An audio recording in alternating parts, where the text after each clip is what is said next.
Magandang umaga po, Chairman Zia Alonto Adjong ng 1st District ng Lanao del Sur. Good morning, sir. This is Erwin and Aljo Bendijo. Live po tayo sa PTV Network and Radyo Pilipinas Nationwide. Good morning po, Kong.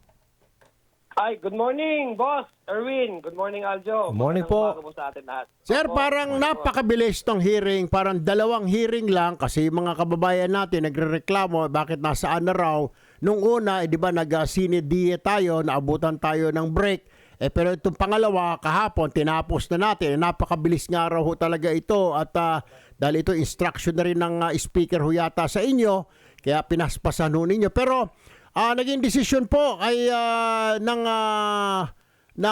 komite ninyo na bigyan ng patawan ng magrekomenda ng 1-month suspension para doon sa DIL dyan sa mayor at saka sa barangay captain, Chairman Adjong, sir. Opo, tama po yan, boss Erwin. Nagpapasalamat tayo dahil yun nga, kailangan natin talaga expeditiously yung mga ganitong problema. Opo. Kasi ang ating taong bayan deserves to know kung ano ba talagang magiging resulta ng bawat investigation. Opo. So ito nga, ginawa natin expeditiously at promise ko naman po sa iyo, boss Erwin, no, Opo. na pipilitan natin ng focus. Oho. Buti nga, ang speaker natin, pasalamat tayo sa Speaker Martin Romualdez, nagsabi siya na kailangan magkaroon na ng resolution yan. So, isa sa mga naging, isa sa magiging recommendation, i-revisit yung guidelines Opo. ng policies ng DNR man, kung whatever agency, isa yun sa mga magiging isa sa mga recommendation yung suspension, no?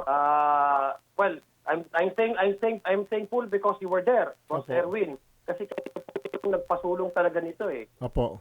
May talagang interest na kailangan sa taong bayan, makita sa kanila na hindi dapat nagtutulog sa trabaho yung Opo. mga ating opisyal. Pero I don't know kung you will agree with me, Chairman. Dahil sa investigation ninyo, napatunayan natin mukhang may loophole yung isang batas yata dyan.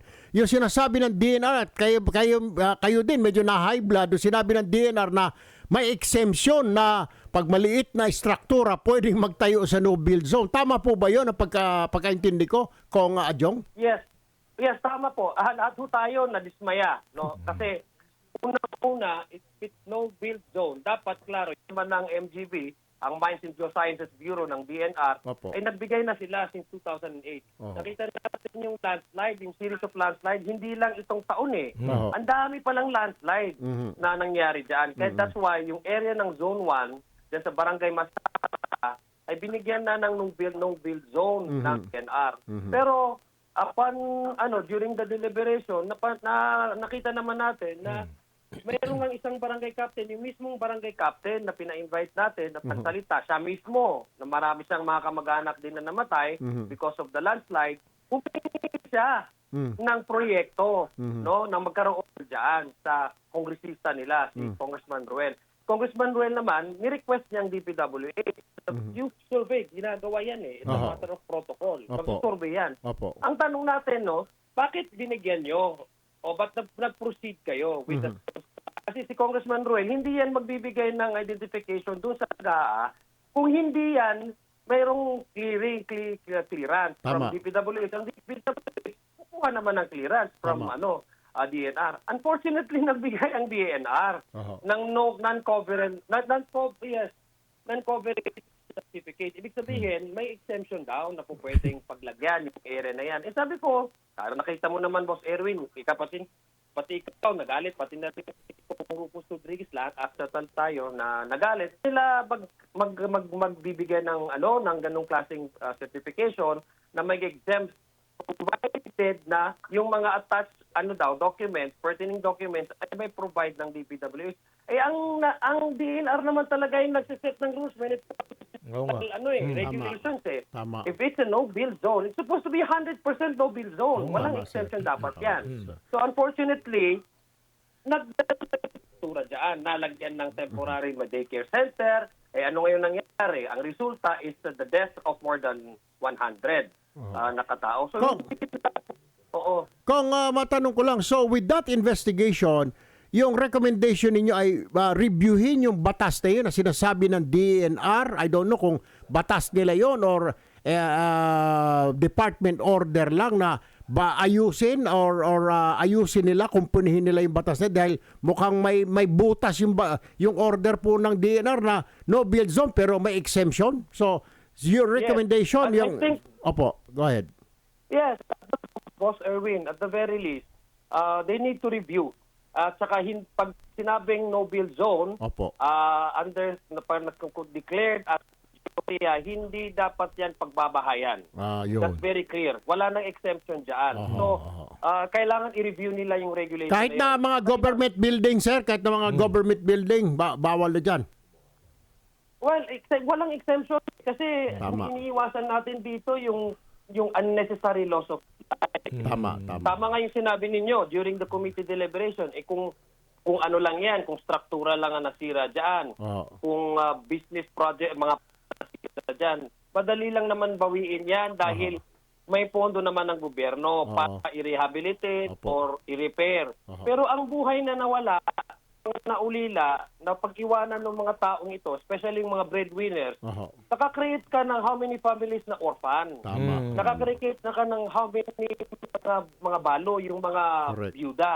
So yung opportunity na dapat na may bigay breadwinners sa kanila kasi mga trabahante, halimbawa, doon sa kanilang pamilya, tapos na yon. Okay. Walang compensation ang pwedeng mag-qualify na may bigay mo sa kanila dahil yung hindi mo mababayaran yung buhay. Okay. So, yun ang iiwasan. Kaya nga may DNR tayo to survey the area. Tama. Kasi that's purposely the reason why they need to go down and then check whether this area is suitable to build high-rise, to build structures, projects, para hindi rin masayang yung mga projects ng gobyerno. Tama. Kasi ultimately, all these projects come from the taxpayers' money. Tama.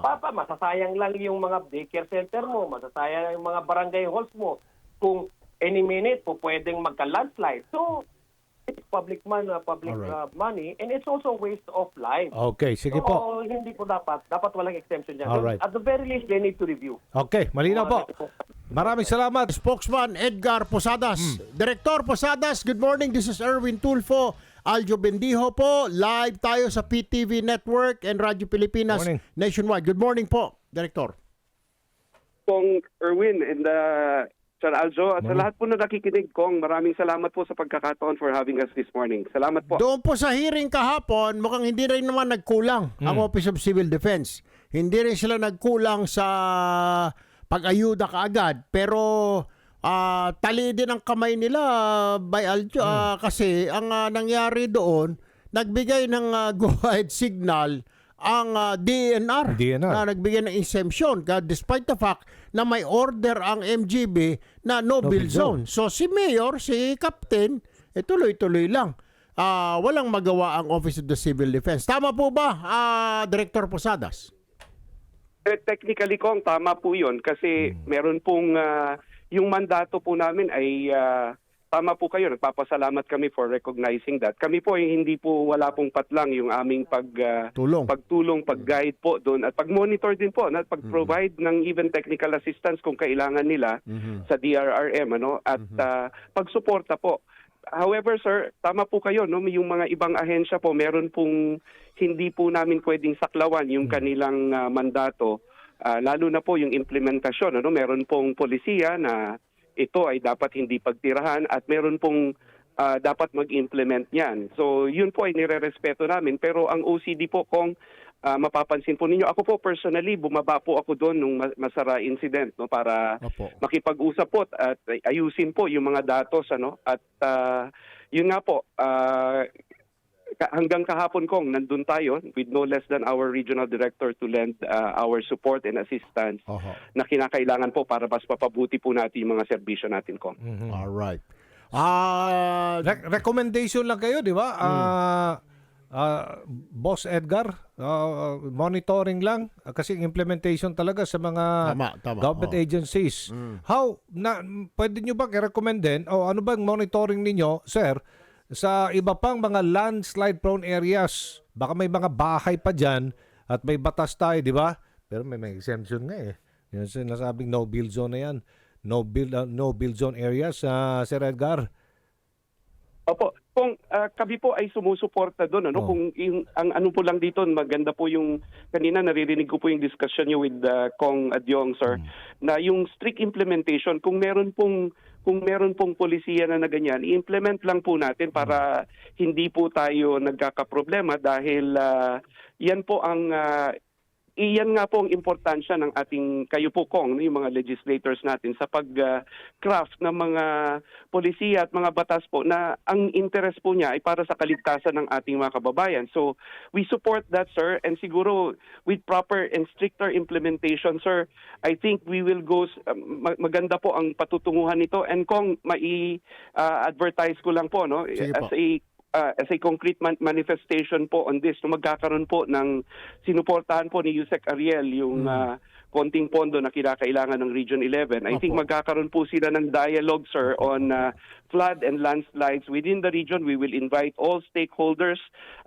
Kung hindi po ako nagkakamali, kung matapos po yung proseso ng procurement, baka po last week of May, ay imbitahan po lahat para mapakinggan po lahat at magbalangkas po ng mga rekomendasyon, and hopefully po makarating sa inyo para makatulong po, baka po sakali makatulong at yung address din po natin as Opo.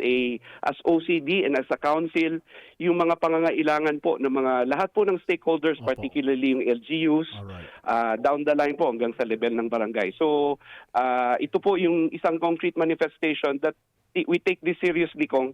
Mag-usap, pero mag-usap po na merong kahihinatnan. Hindi lang po yung usap-usap lang. Ito po ay magkakaroon po ng mga rekomendasyon, and hopefully yun pong mga posible nating masolusyonan, Kong, susolusyonan na po within the regional level, or kung hindi po hanggang dito po sa level ng NDRIMC. Pero pwede ba kayong pumasok, Director Posadas, yung inyong departamento na for example sa mga lugar na kailangan na riprapping, yung lalagyan ng yung mga bundok na nilalagyan ng mga tuwerka-tuwerka, parang ganon.